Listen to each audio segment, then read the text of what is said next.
Hello everybody and welcome to another episode of Cape Rugby TV, where of course on a weekly basis we take a look at what's happening in the world of club rugby. And of course big thanks to our partners on board with us, Score Energy Drinks. You can of course win yourself a case of Score during the course of the show, and M-Chem 24-hour pharmacy on the corner of N1 and Durban Road. I'm JP Nordia, I'm your host, and tonight we take a look at what's happening in club rugby as well as the under-20s, and of course we'll catch up with Western Province Rugby. So we'll find out firsthand about the big new announcement that clubs are allowed to be training again, and that's very exciting. To tell us more about that, we'll speak to Faisal Felton from Western Province Rugby. We'll catch up with John Dobson Head, who has in fact at False Bay Rugby Football Club managed to keep their players active, and of course now with the training return, even more engaged. We'll speak to Jerome Parvata, the DHL Western Province Rugby under-20 side. Will start their Currie Cup campaign next week, and the Currie Cup starts this weekend. We catch up with some of the players, and they of course had a run against the academy last week. But on the line with me now, it's a special occasion, great opportunity for us. Catch up with the head coach of the DHL Western Province Rugby side, John Dobson. Dobbo, welcome back. Nice to see you again. How you been out? Very well yourself. Thanks for having me, JP. Nice. Thanks for keeping this going in these tough times. Few months since we spoke to you last. I think the last we were speaking about the dynamics of playing in an empty stadium, and you were telling us stories about how even the bench is now bringing the extra man to the team. Yeah. How are the dynamics playing out of playing in an empty stadium? Yeah, it's much the same. Except I suppose now we're used to it. I mean, I think a crowd now would throw the guys completely. It's you hear as I said to you last time, every breath, you hear every swear word. But the bench becomes really important. You see in every game you watch on TV now, the benches are forming tunnels, they're whooping. It's the only thing the camera can pan to is the bench. So, yeah, but I think the guys are much more used to it. I think a crowd's even forgotten now. You know, it's going to be really strange when people start coming again. It's been very hot and cold. I mean, the last 18 months of playing in stadiums that you can't predict, moving from one stadium to another stadium. COVID pops up in one province and then things are disrupted again. Are the players adjusting to that? I mean, I can imagine that must just be impossibly difficult for any coach to find some sort of stability. Yeah, Jay, you're spot on. I mean, it's really odd. We've had, even in this latest Currie Cup, I mean, all the competitions are sort of merged, you know. Super Rugby Unlocked became Currie Cup, became Preparation Series, became Rainbow Cup, became Currie Cup. And I understand the need for inventory. You know, games are cancelled through COVID. Times are fixed. We have to lock into a buyer bubble. You know, the Lions game, we didn't know if it was on till the morning of the game. Our Griquas game, we didn't know if it's on. We were locked up for almost 13 days. I think guys just get used to it and understand that it's just important for the sport and then what takes place. But I do think the stress levels and the uncertainty and the inability to train properly is having an effect on performance. There's no question. I mean, I think what we saw in that last Currie Cup, that was a poor product. With all the kicking. But I think, we played the British and Irish Lions without having been able to scrum for 2 weeks. It's not ideal. I mean, it can sound like an excuse. Everybody's in the same boat. But I just think it's a poor. It's not the best product, but it's just great that it's happening. If that makes sense. I think the players largely accept whatever it takes to play. They wear it, and they become very resilient. How was that? How was that match against the British and Irish Lions? I mean, from us, our perspective, it was just fantastic to see you guys on the park, and it was just great to be watching rugby. Yeah, I think that's one of it was a great experience. I mean, after the game, I sort of gave my players quite a bit of time afterwards to sort of mix and say thank you, and they swapped jerseys and all that. And when I got into our change room, I didn't realize how big it was for our players, because I looked around and I said, who am I talking to? Because every bloke was in a red jersey, 1 to 23. They'd all swapped. It wasn't quite like the old days where would have been two bitter rivals. This was guys playing against the guys they'd seen on TV, a great occasion after all we've been through. It was so precious. The guys are all framing their Lions jerseys. It was amazing. It was just so sad that there was no fan walk, and all that. We all know that cliche, but jeepers, the blokes enjoyed that.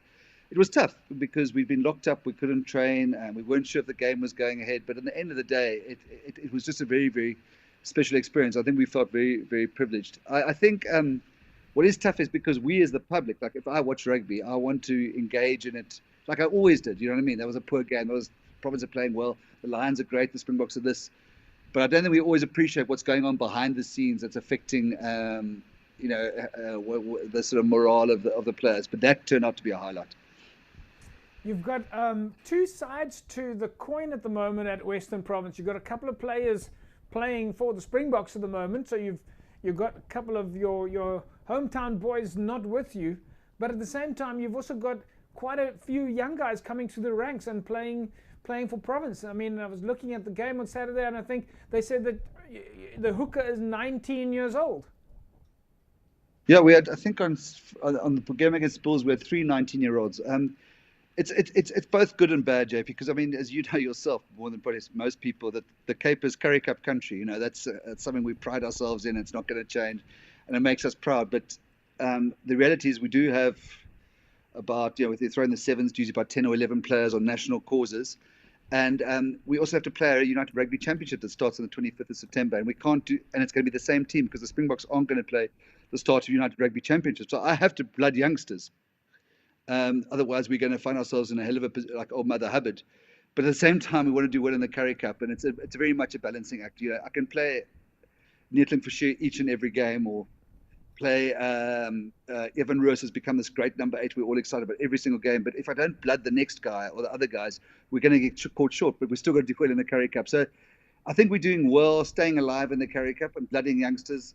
Obviously would like 1 or 2 more results to go our way, but I have to be disciplined that Sazi Sunday gets a game, that Lee Marvin Mazabuka can play, because when I need him in the big competition that's going to judge our future is the United Rugby Championship.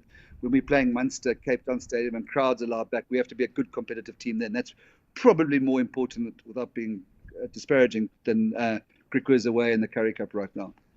You've got management structures there, Rito Klongwane, and of course Labib Levy and Davy Snyman, all guys that have got some sort of touch point with most of your players, especially with some of the youngsters there.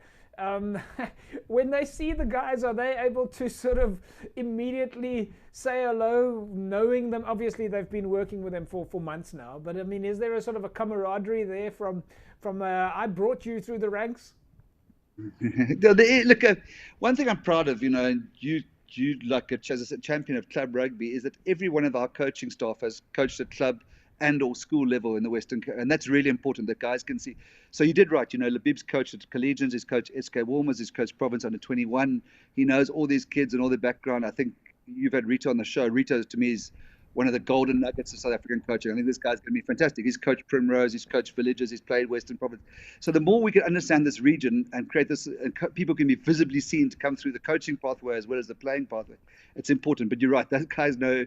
If I say to Rita, have you seen this number 8, Ruan Lopes? Oh, yes, we had him at the Institute, or had him at the 19s. It's one, and that's the great side of Western Province. Not one of these guys doesn't live. We haven't gone and calling coaches from New Zealand or from Kenya, or these are all local guys who understand the fabric here. Yeah, and Dobber, to add to that, of course, Labib and Davi and Rito have all been working with Jerome Parvati to bring some of the high performance stuff that you guys do at a professional level, bringing that to the clubs. And I've been privileged enough to be able to sit in 1 or 2 of those sessions, and that's really fantastic to see how you guys are sharing your professional skills and that inside knowledge with the clubs.